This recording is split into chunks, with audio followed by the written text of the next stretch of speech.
আলাদা থাকতো সেই রকম আলাদাই থাকবে। আমারই ভুল হয়েছে, আমি দাদামশাইয়ের সঙ্গে কোনো রকম আলোচনা না করে, তিথি নক্ষত্র বিচার না করে ওদেরকে এক ঘরে থাকতে।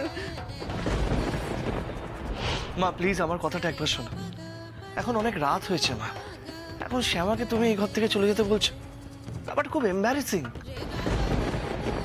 ছোট কর্তা, আপনি চিন্তা করবেন না, আমার কোনো অসুবিধা হবে না। শ্যামা, আপনি এতটা যুক্তিহীন হয়ে বিচার করবেন আমি জানতাম না।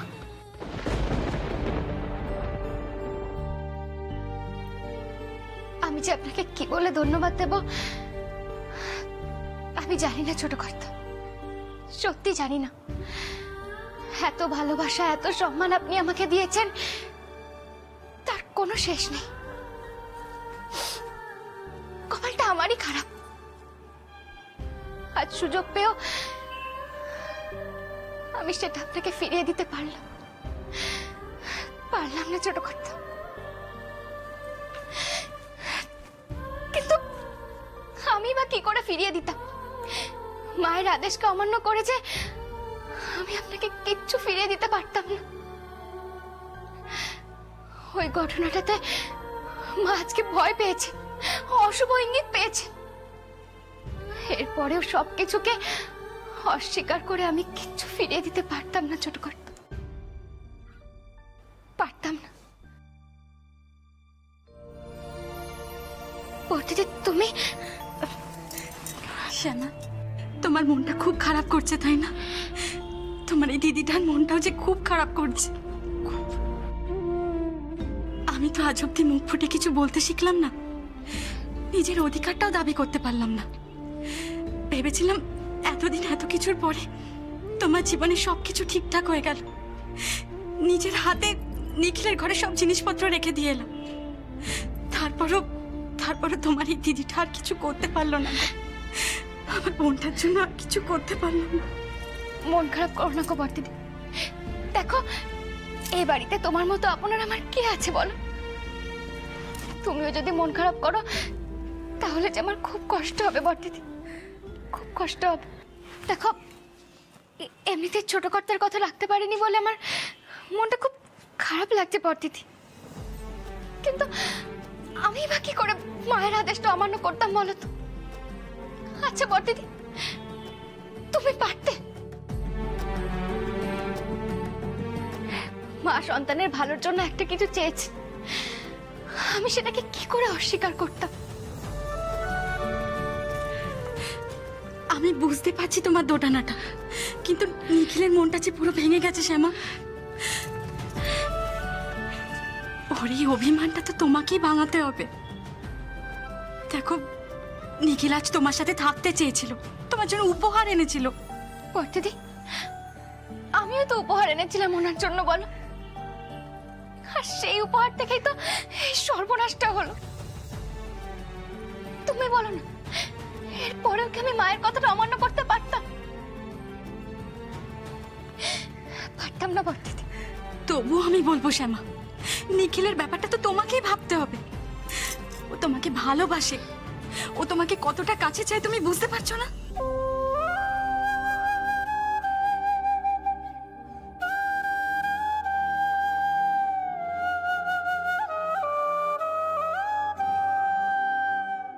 বুঝতে পারি গো বর্দিদি, অনুভবও করতে পারি যে ছোট কর্তা আমাকে কতটা ভালোবাসে, আর আমিও যে ওনাকে মনে মনে। শ্যামা, আমি একটা কথা বলি শোনো, কাল সকালে একবার তুমি নিখিলের কাছে যেও। বেচারা মনে মনে খুব কষ্ট পেয়েছে, আর স্বামীর মন খারাপ হলে তো স্ত্রীকেই পাশে থাকতে হয়, তাই না? আমি জানি বর্দিদি, উনিও মনে মনে খুব কষ্ট পাচ্ছে। আর তুমি পাচ্ছ না?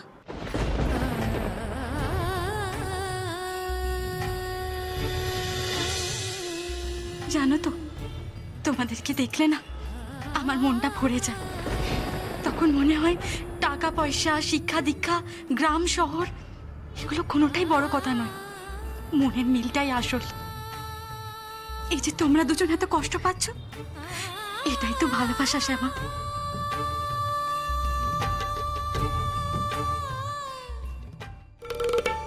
বর্দি ভাই, তুমি চিরকালের বোকাই থেকে যাবে। আমাকে বাড়িতে বসিয়ে রেখে তুমি শ্যামার নিখিলকে সাপোর্ট করে যাচ্ছ। আমি ঠাকুরের কাছে প্রার্থনা করব শ্যামা, কোনোদিন কখনো যেন তোমাদেরকে কেউ আলাদা করতে না পারে। না বর্দি ভাই, শ্যামার নিখিলকে যে আলাদা হতেই হবে। কি করব বলো, ঠাকুরও তো এমনটাই চান। শ্যামা এই বাড়ি ছেড়ে চলে যাবে আর নিখিলও সরে যাবে সব কিছু থেকে। তারপর বাড়ির অন্দরমহল থেকে সবটা কন্ট্রোল করব আমি, দিশা চৌধুরী। বাড়ির যোগ্য বউ হয়ে আমি যে দাপট দেখাবো, তার আগুনে তোমরা সবাই জ্বলে পুড়ে ছারখার হয়ে যাবে বর্দি ভাই, সবাই।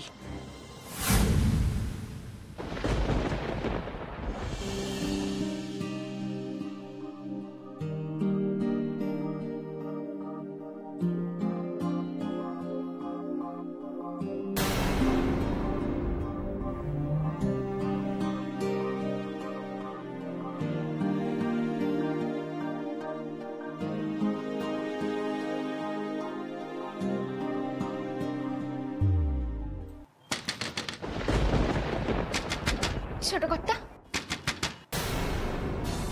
ছোট কর্তা, ছোট কর্তা, দরজাটা খুলুন না ছোট কর্তা।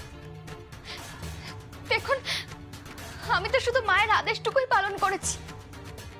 আমি যে ওনার আদেশ অমান্য করতে পারবো না, কিছুতেই পারবো না।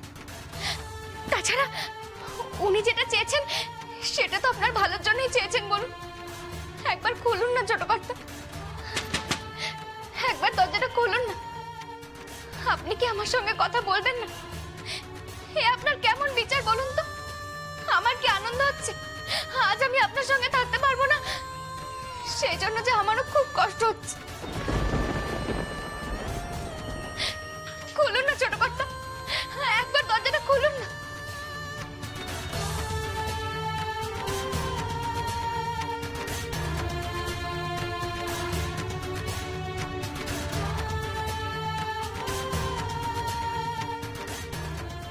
দেখুন, আমি একটিবারের জন্য আপনাকে দেখেই চলে যাব। খুলুন না ছোট কর্তা, ছোট কর্তা, দরজাটা একটু খুলুন না। খুলুন না ছোট কর্তা, খুলুন না।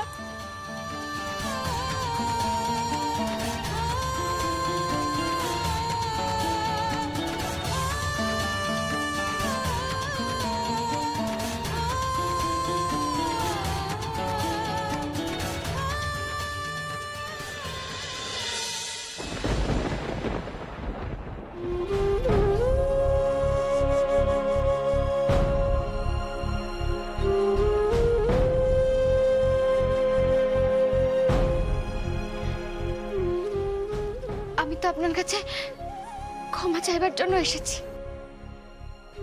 আমাকে ক্ষমা করবেন না? বলুন না, ক্ষমা করবেন না আমাকে? আপনি যদি আমাকে ক্ষমা না করেন তাহলে তো আমার বেঁচে থাকাটাই বৃথা।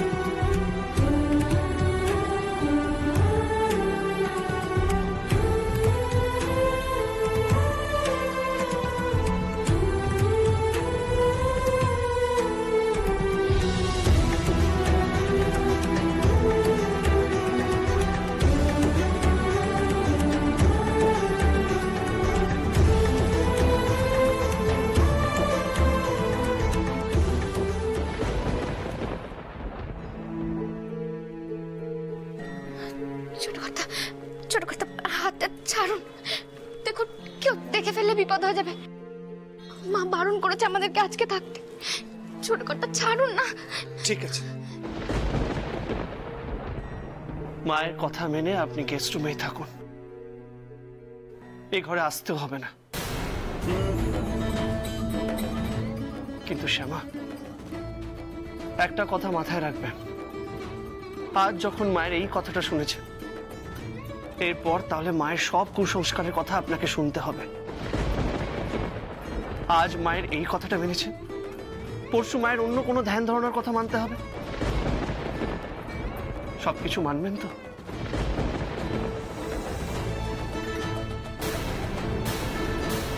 তখন আপনার নিজের আইডেন্টিটি কি হবে শ্যামা? নিখিল চৌধুরীর স্ত্রী, না বসন্ত চৌধুরী ছোট ছেলের বউ, বা কানাই দাসের বোন, কৃষ্ণচরণের মেয়ে? বলুন শ্যামা, আপনার নিজস্ব আইডেন্টিটি কি হবে? কি হবে আপনার নিজস্ব পরিচয় বলুন? পরিচয় তো তৈরি হয়েছে ছোট কর্তা, আপনাদের জন্যই হয়েছে। আর আমার কৃষ্ণ চাইলে নিশ্চয় আরো হবে। আপনি বুঝতে পারছেন না শ্যামা, আপনার জীবন একটা অন্য খাতে বইতে শুরু করেছে। আপনি একজন নামকরা গায়িকা হবেন, আর এখন যদি নিজের জীবনকে এই সংসারে ঘেরাটোপে আটকে ফেলেন, তাহলে ভবিষ্যতে প্রবলেমস ক্রিয়েট হবে শ্যামা।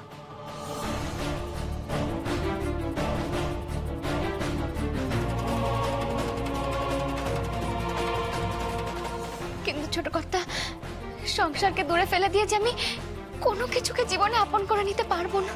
আমি তো ফেলে দিতে বলছি না শ্যামা, আপনি সংসার করতে চাইছেন, সংসার করুন, কিন্তু প্লিজ নিজের প্রতিভাকে অবহেলা করবেন না।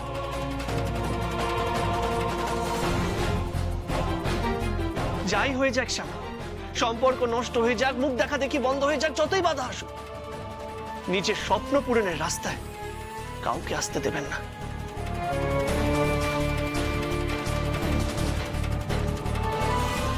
আর আমার জন্যও যদি সেই রাস্তায় কোনো বাধা তৈরি হয়, আমাকে ত্যাগ করতে দুবার ভাববেন না।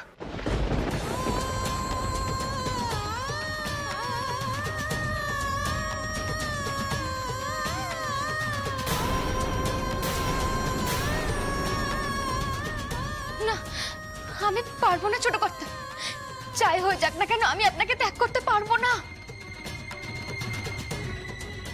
আমি যে আপনাকে ছাড়া বাঁচতে পারবো না।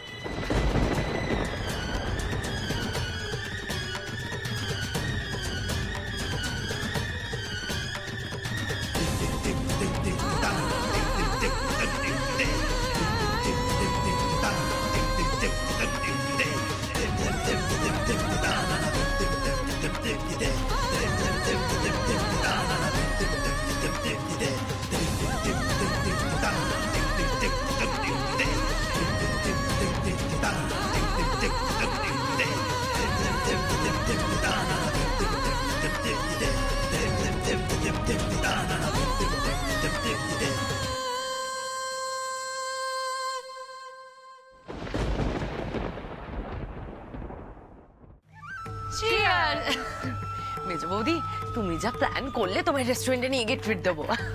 দিশা, এসব কি করছো তোমরা? ইস, মাগো, বাড়ির মধ্যে সবে এত বড় একটা ঘটনা ঘটে গেছে।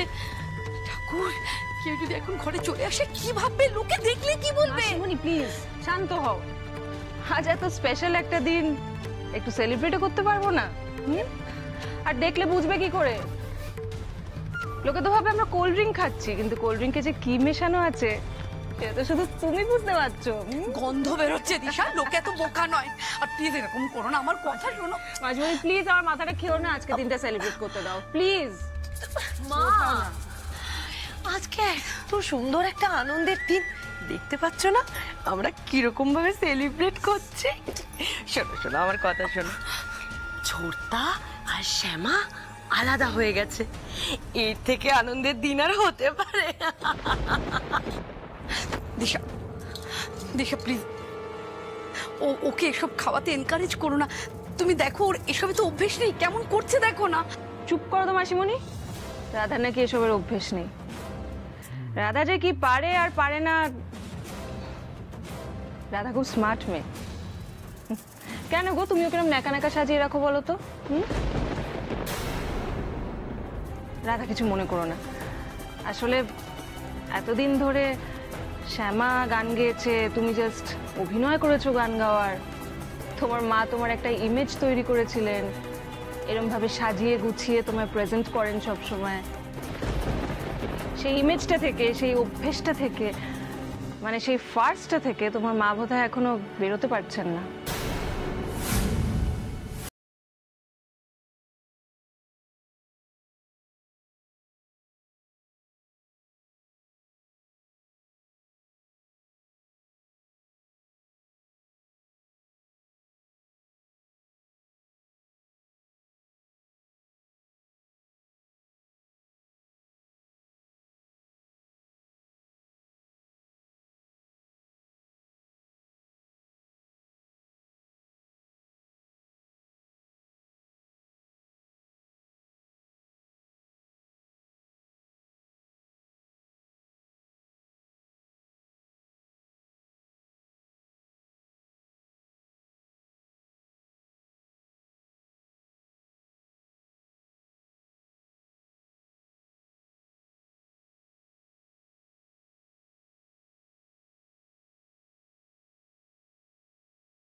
আপনাকে ছাড়া আমি থাকতে পারবো না।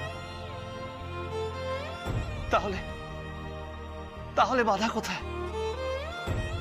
আমি তো নিজেকে বাধা দিচ্ছি না।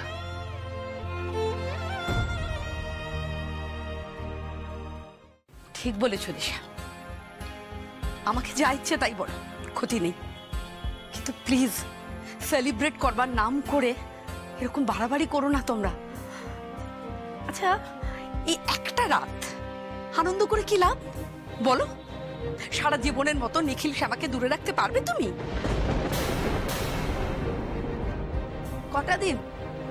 কটা দিন নিখিলকে আটকাবে বলো তো আমায়? তাছাড়া গান তো শ্যামা গাইবেই, কৃষ্ণকলির প্রোগ্রাম করবে, এরপর আরো বড় বড় অনুষ্ঠানে যাবে, মাথা উঁচু করে যাবে, বাড়ির গাড়িতে যাবে। দিশা, ওকে লুকোচুরিও করতে হবে না।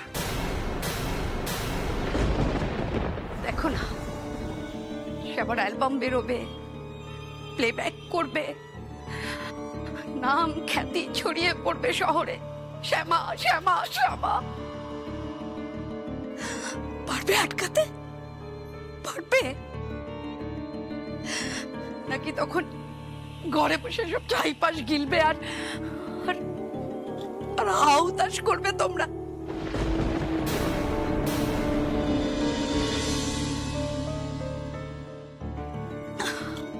দিশা, এতটুকু সাফল্যে না এত বড় আনন্দ করো না। তোমার কি মনে হয় মাসিমণি, শ্যামাকে আমি এত ইজিলি ছেড়ে দেব?